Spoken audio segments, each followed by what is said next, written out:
Singaporeans are taking their first step into investing and planning ahead for retirement with the recent launch of SGFinDex. It's a government-led platform which lets users view their financial data from various banks and government agencies. In the long run, experts say firms offering shares and bonds can also stand to benefit. Brennan Tanoto with more. Mak Manwai wants to set aside money for when he plans to buy a flat.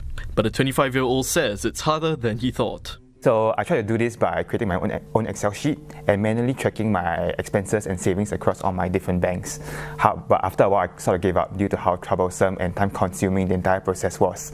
He says a platform that consolidates all that information under one roof like SGFinDex helps him decide how much he needs to save and invest the rest. Because previously I did not have an understanding of big picture, how much money I have at different places, and realizing that actually I have enough to sustain me for the next year, I can put more money into the investments. It's more like a Manwai invest to grow their wealth. Experts say a tool like SGFinDex not only helps individuals, but it can also help firms grow and create new jobs. They might invest in shares, that creates capital for companies. They might invest in bonds, which again creates funding for companies. Some users say they're concerned with their future, and the platform helps with planning for further down the road. It helps me plan for the future as well. So for someone my age with two dependents, 42, still have kids relying on me for the next, 12, 13 years.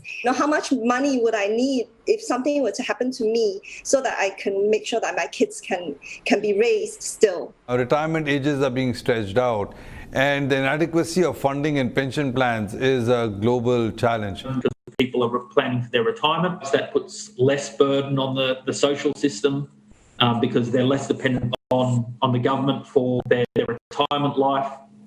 Participating banks were unable to provide details on the take-up rate just yet, given that it's only been a week since the launch.